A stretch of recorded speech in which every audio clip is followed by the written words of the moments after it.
पश्चिम बंगाल के मुर्शिदाबाद में जिस तरह से तनावपूर्ण हालात बने हुए हैं, खासकर वक्फ कानून के लागू होने के बाद से जैसे ही वहां माहौल बिगड़ा है, उसको लेकर विपक्ष की तरफ से ये आरोप लगाए जा रहे हैं कि ममता सरकार से मुर्शिदाबाद के हालात नहीं संभाले जा रहे हैं, ममता सरकार फेल हो गई है, वो वहां रहने वाले हिंदुओं की सुरक्षा नहीं कर पा रही है। तमाम तरह के आरोप लग रहे हैं। लेकिन वहीं दूसरी तरफ टीएमसी की तरफ से भी बीजेपी पर यानी विपक्षी पार्टी पर ये आरोप लगाए जा रहे हैं कि बीजेपी माहौल को खराब करने की कोशिश कर रही है, इस तरह के बयान देकर भड़काने की कोशिश कर रही है और माहौल को तनावपूर्ण बना रही है। यानी दोनों ही तरफ से वार पलटवार का दौर चल रहा है। लेकिन इन सब के बीच में राज्यपाल अचानक ही जब मुर्शिदाबाद पहुंच जाते हैं तो टीएमसी उन पर हमलावर हो जाती है, क्योंकि यह साफ है कि मुख्यमंत्री ने उनको मना किया था जाने के लिए, बावजूद इसके राज्यपाल ने मुख्यमंत्री की बात नहीं मानी और वो मुर्शिदाबाद मिलने पहुंच गए। और अब कहा जा रहा है कि वो केंद्र को रिपोर्ट सौंप देंगे।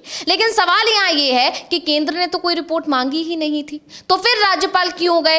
क्यों राज्यपाल को जाने का निर्देश दिया गया, जबकि यह मामला राज्य का मामला है? यहां अगर मुर्शिदाबाद की सुरक्षा की बात की जाए तो फिर सुरक्षा की जो जिम्मेदारी है वो राज्य सरकार की बनती है, तो इसमें केंद्र के हस्तक्षेप की जरूरत आखिर क्यों पड़ रही है? तो इसके बाद से कई तरह के सवाल उठ गए हैं और यह कहा जा रहा है कि जहां जहां बीजेपी की सरकार नहीं है वहां वहां राज्यपाल के जरिए बीजेपी नियंत्रण करने की कोशिश करती है। और मुर्शिदाबाद में हुई घटना और पश्चिम बंगाल के राज्यपाल का सीधा वहां पहुंच जाना मुख्यमंत्री के मना करने के बावजूद बीजेपी के ऊपर लगे तमाम आरोपों पर कहीं ना कहीं सही साबित होता दिखाई दे रहा है। तो अविनाश जी, आपके पास आना चाहूंगी कि जिस तरह से राज्यपाल अचानक मुर्शिदाबाद जो पहुंचे हैं, तो क्या ये राजनीतिकरण करने की कोशिश की जा रही है बीजेपी की तरफ से? हाँ, आप देखिएगा जब से केंद्र में मोदी सरकार आई है या बंगाल में बीजेपी का थोड़ा सा एक मजबूत हुई है, उसके बाद से आप देखिएगा कि जो वहाँ की जो सियासत है वो राज्य सरकार के खिलाफ बीजेपी तो जो कुछ नहीं कर रही है, लेकिन राजभवन सत्ता का एक दूसरा केंद्र बन के उभरा है। इससे पहले वहाँ जगदीप धनखड़ जब राज्यपाल थे तो उस समय भी ममता बनर्जी के साथ उनके टकराव की खबरें आती रहती थी। और अब जब सीवी बोस बने हैं राज्यपाल, तो वही चीज़ इस समय भी चल रही है। मुर्शिदाबाद में इस समय जो हालात हैं वो लगभग अब सामान्य होते चले जा रहे हैं। जब टकराव हुआ था तो वो हाई कोर्ट के आदेश पर वहाँ केंद्रीय अर्धसैनिक बल और सेना की भी तैनाती की गई और सरकार की तरफ से ऐसा नहीं कि उसको उस मामले को सुप्रीम कोर्ट में चुनौती दी गई हो, क्योंकि सरकार को ये पता था कि हालात जो काबू में लाने के लिए उसको केंद्रीय अर्धसैनिक बल की जरूरत पड़ेगी। ममता बनर्जी ने तुरंत ही उनकी सहायता भी ली। लेकिन मामला वही है कि जब हालात सामान्य बन रहे हैं तो उस समय सियासत करने की ज़रूरत क्या है?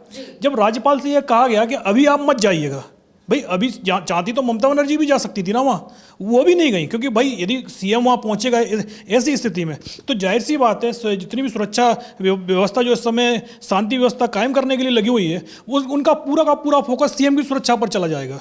तो अब राज्यपाल पहुँचेंगे तो जाहिर सी बात है वो पूरा का पूरा फोकस अब राज्यपाल के ऊपर आ गया है। तो इस समय हालात को नियंत्रण में करना है, ना कि सियासत करनी है। सियासत के लिए तो काफ़ी लंबा वक्त है, आप 10 दिन बाद चले जाइएगा, लेकिन जाहिर सी बात है क्योंकि इस समय आप जाएंगे तो मीडिया का कवरेज मिलेगा, सरकार के खिलाफ आपको बोलने का मौका मिलेगा। तो ये सीधा सीधा मामला सियासत का ही है। और राज्यपाल का जिस तरीके से दौरा हुआ है, क्योंकि अगला साल के शुरुआत में ही पश्चिम बंगाल में चुनाव होने हैं, तो इस मैटर को जो बीजेपी है, क्योंकि बीजेपी की पूरी सियासत जिस तरीके से वक्फ कानून आया और ये मुर्शिदाबाद में जो विरोध प्रदर्शन हुआ वो वक्फ कानून के खिलाफ भी था, तो बीजेपी की पूरी कोशिश यही है कि बंगाल में ध्रुवीकरण कराया जाए। और अगर ध्रुवीकरण में बीजेपी कामयाब हो जाती है तो फिर ममता बनर्जी के लिए मुश्किलें खड़ी हो जाएंगी, क्योंकि बंगाल में जो बहुसंख्यक आबादी है वो अभी भी 70% से ज़्यादा है। अगर ध्रुवीकरण में बीजेपी कामयाब हुई तो जाहिर सी बात है सबसे ज़्यादा फायदा बीजेपी को ही होगा।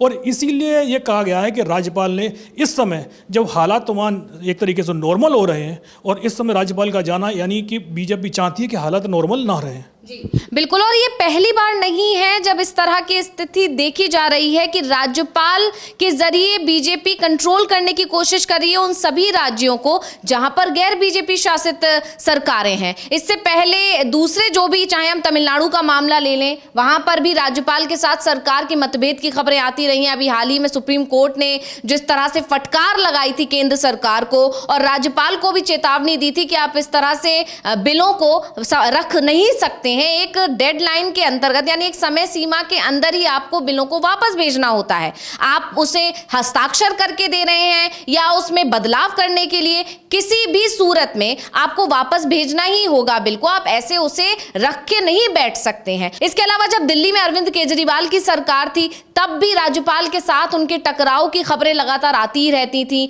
वहीं कर्नाटक हो, यानी देश भर में जितने भी गैर बीजेपी शासित राज्य हैं वहां की सरकारें राज्यपालों से परेशान है। इस तरह के आरोप वो लगातार लगाती रहती हैं कि राज्यपाल उनके काम में हस्तक्षेप करते हैं, उनके काम में अड़ंगा पैदा करते हैं, जो भी बिल राज्यपाल को भेजे जाते हैं वो उस पर हस्ताक्षर नहीं करते हैं। तमाम तरह के आरोप लगते रहते हैं और इन सब के बीच में जब मुर्शिदाबाद में एक घटना हुई और जब हालात वहां सामान्य होते दिखाई दे रहे हैं तब वहां पर राज्यपाल का पहुंचना और इस तरह के बयान देना कि हिंसाग्रस्त माहौल बना हुआ है, विवाद थम नहीं रहा है, भ्रष्टाचार की सरकार है, तमाम तरह के गंभीर आरोप ममता सरकार पर लगाए जा रहे हैं। इससे साफ है कि सीधे तौर पर ये पश्चिम बंगाल में जो विधानसभा चुनाव होने हैं उस पर निशाना यहां पर साधा जा रहा है। हाँ बिल्कुल, ये सीधा सीधा सियासी मामला है, इसमें कहीं से भी एक प्रशासनिक मामला नहीं है, क्योंकि जाहिर सी बात है राज्यपाल का काम होता है मुख्यमंत्री से एक तरीके से राय लेने के बाद कोई काम करना, लेकिन जिस तरीके बंगाल में सब कुछ उल्टा पुल्टा होता है, राज्यपाल ही सरकार के काम में अड़ंगा लगाते हुए दिखाई देते हैं। अब देखिए मुर्शिदाबाद में एक घटना घटती है, राज्यपाल पहुँच जाते हैं, लेकिन यूपी के संभल में जब एक बहुत बड़ी घटना घटती है जिसमें 4-5 लोगों की जान चली जाती है, लेकिन क्या राज्यपाल संभल में पहुंचे थे? विपक्ष के नेताओं को आने से रोक दिया गया था। भाई जब आप बीजेपी की सरकार यदि बोल रही है, केंद्र की सरकार, क्योंकि वहाँ बंगाल में तो टीएमसी की सरकार है, कि हमारे नेताओं को नहीं जाने दिया जा रहा है, तो भाई संभल में भी विपक्ष के किस नेता को जाने दिया जा रहा था? जब स्थितियाँ जब शांतिपूर्ण नहीं रहती हैं तो जाहिर सी बात है उस समय पर यदि नेताओं के दौरे होते हैं तो स्थितियाँ कंट्रोल से बाहर और चली जाती हैं। तो ऐसी स्थिति में किसी भी जो सत्ताधारी पार्टी होती है, जो सरकार होती है, उसकी कोशिश यही होती है कि सबसे पहले शांति कायम की जाए, सियासत उसके बाद हो जाएगी। लेकिन क्योंकि राज्यपाल को रोका नहीं जा सकता, राज्यपाल से सिर्फ एक निवेदन किया जा सकता है कि इस समय आप नहीं जाइए, जब स्थितियां सामान्य हो जाएं उसके बाद आप मुर्शिदाबाद क्या बंगाल में आप कहीं पर भी आ जा सकते हैं कभी भी। तो लेकिन राज्यपाल का यह दौरा सीधा सीधा बता रहा है कि ये दौरा एक तरीके से पूरी तरीके से सियासी दौरा है और बीजेपी को विधानसभा चुनाव में ममता बनर्जी को घिरने के लिए मुद्दे मिलते रहे, बस उसी के लिए राज्यपाल का वहाँ दौरा गया इस समय हुआ है। और उनकी जो रिपोर्ट आनी है, और रिपोर्ट क्या आनी है ये तो पहले से ही तय हो चुका है कि सीधा सीधा मामला उस जो प्रशासनिक असफलता और राज्य सरकार की असफलता ही इसमें बताई जाएगी। लेकिन मामला वही है कि अगर कोई सरकार आपसे मना कर रही है, यदि सरकार विपक्ष की है तो फिर राज्यपाल वहाँ एकदम एक सुपर एक्टिव हो जाते हैं, लेकिन अगर सरकार बीजेपी या उनके सहयोगी दलों की है तो वहाँ इन्हीं तरह की स्थितियों में राजभवन में कोई पत्ता नहीं हिलता है। जी बिल्कुल। इससे पहले जैसे कि आपने संभल की घटना का जिक्र किया अविनाश जी, तो आपको याद होगा कि लोकसभा में नेता प्रतिपक्ष हैं राहुल गांधी, वो पहुंचे थे अपने काफिले के साथ, लेकिन उन्हें पहुंचने नहीं दिया गया था। यानी अब जहां जिस तरह के आरोप राज्यपाल की तरफ से लगाए गए हैं कि विवाद अभी थमा नहीं है, वहां पर माहौल शांतिपूर्ण नहीं है, लेकिन वहीं जो सरकार है ममता सरकार, वो लगातार एक्शन मोड में है। अभी तक 200 से ज्यादा लोगों को गिरफ्तार किया जा चुका है, पुलिस बल वहां पर तैनात किया गया है। इस तरह से मतलब वहां पूरी तरह से हालात को सामान्य करने की और काबू में लाने की पूरी कोशिश ममता सरकार की तरफ से की जा रही है और इस तरह की खबरें आ रही हैं। लेकिन राज्यपाल जो पहुंचे हैं वहां, इसे पूरी तरह से सियासत से परिपूर्ण बताया जा रहा है। कल्याण बनर्जी ने साफ साफ कहा है कि जब से राज्यपाल ने अपना पदभार संभाला है वो लगातार सरकार को निशाने पर ले रहे हैं और बीजेपी के एजेंट के तौर पर काम यहां पर कर रहे हैं। तो यह साफ हो जाता है कि गैर बीजेपी शासित राज्यों में जब बीजेपी के कंट्रोल में कुछ भी नहीं रहता है तो वो राज्यपाल जैसे संवैधानिक पद पे बैठे व्यक्ति के जरिए कंट्रोल करने की कोशिश करती है। और मुर्शिदाबाद में जो घटना हुई है और जिस तरह से राज्यपाल वहां पहुंचे हैं, ये उन तमाम आरोपों पर मोहर लगाता है। तो इसको लेकर और क्या कुछ अपडेट होगा हम आप तक पहुंचाते रहेंगे। बहुत बहुत धन्यवाद आपका अविनाश जी तमाम जानकारी देने के लिए। और इसी के साथ मुझे यानी अंशिता को दीजिए इजाजत। नमस्कार।